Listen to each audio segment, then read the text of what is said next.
அன்பான பிள்ளைகளே, இயேசு கிறிஸ்து நாமத்தினால இந்த வருடத்தின் கடைசி மாதத்துக்குள் வந்திருக்கிறோம். நம்ம எல்லாருக்கும் ஒரு நல்ல செய்திங்க. என்ன செய்தி?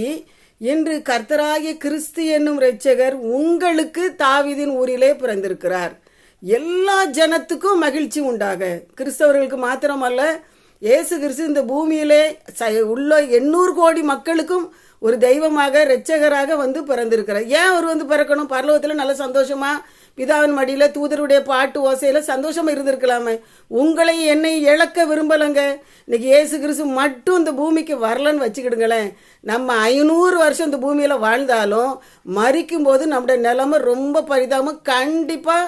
கன்ஃபார்மாக நரகம்தான். ஆனால் நம்மளை இழக்க விரும்பாத ஆண்டவர் அவருடைய சாயலின்படி படைச்சதுனால நாம் அவரோடு வாழணுங்கிறதுக்காக. ஏன்னா பாவத்தோடு எவ்வாறும் இந்த சொர்க்கத்துக்கு அந்த வைகுண்டத்துக்கு போக முடியாது. அப்போ அந்த பாவம் இல்லாத ஒரு பரியை யாருன்னு பார்த்தா அது பூமியில் எந்த மனுஷனும் இல்லை. பிதா பார்த்தாரு, தன்னுடைய ஏகசுதன் ஒருவர் தான் பரிசுத்தமுள்ள ஒரு ஆட்டுக்குட்டியாக இருக்கிறாரு. அவரை நமக்காக தந்து இந்த பூமியில் வந்து பிறந்து அவர் பாடுபட்டு அவர் நமக்காக நம்முடைய பாவத்தெல்லாம் சுமந்து மரித்து உயிர்த்து பரலோகத்துக்கு போய் இன்னைக்கு அந்த புதிய வழியை நமக்கு திறந்திருக்கிறார். எதுக்கு? நரகத்தின் வாசலே அடைச்சி போட்டுட்டாரு. எவ்வளவு சந்தோஷம்! மற்றபடி நம்ம காலத்துக்கு துக்கத்தோடலாங்க வாழணும். ஐயையோ என்னைக்கு செத்தாலும் அப்போ பூமியிலையும் வேதனை, நரகம், மறுமையிலையும் நமக்கு நரகம். ஆனால் இப்போ அப்படி இல்லை.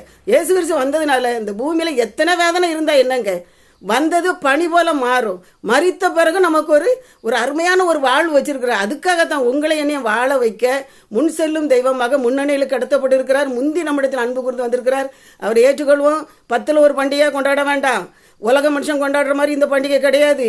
இயேசு கிறிஸ்து உள்ளத்தில் ஏற்றி இல்லத்தில் மகிழ்ந்து நம்ம வாழும். ஒரு தீவு, ஒரு பெரிய பட்டணம், ஒரு பெரிய ராஜா ஆட்சி செய்கிறாங்க. அவங்க காலத்தில் அந்த நாட்டை ஆண்டு 5 வருஷம் ஆளணும். அதுக்கப்புறம் தீவுக்கு தான் போகணும். ஆனால் நான் 5 வருஷங்க எப்படியும் வாழ்ந்துருக்கலாம். சுகபோக வாழ்க்கை வாழலாம், மனசு போல வாழலாம்.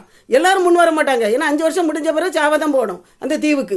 ஆனால் ஒரு வாலிபன் முன் வந்தான். எல்லாரும் பயந்தாங்க. ஐயோ, அந்த வாலிப வயசுல இவன் சாவ போறானே நினைச்சாங்க. அந்த வாலிபன் என்ன செஞ்சான் தெரியுமா? தன்னோட 5 ஆண்டுகள பணியில் அந்த தீவை சொர்க்கமாக மாற்றிட்டான். இங்குள்ள பணியாட்களை அனுப்பினான், அங்குள்ள விலங்குகளை கொன்றான், அங்குள்ள காடு மரங்களெல்லாம் திருத்தினான், ஒரு மனித சஞ்சாரமுள்ள இடமா மாற்றிட்டான். இது யாருக்கும் தெரியாது. 5 ஆண்டு காலத்தை அவன் பயன்படுத்திக்கிட்டான். 5 ஆண்டு முடியும் காலம் வந்தது. எல்லாரும் பரிதாபமாக அவனை வழி அனுப்ப இருக்கிறாங்க. ஆனால் இவன் பரிவாரத்தோடு போனான். காரணம், அவனை எதிர்கொள்ள ஒரு கூட்டம் அந்த தீவிலிருந்து வந்துச்சு, படகு வந்துச்சு, எல்லாத்தையும் செட்டப் பண்ணிட்டான். ஏன்னா நான் அங்கே தான் வாழ போகிறேன். எல்லாத்தையும் செட்டப் பண்ணி எவ்வளவு ஞானமாக செயல்பட்டான்.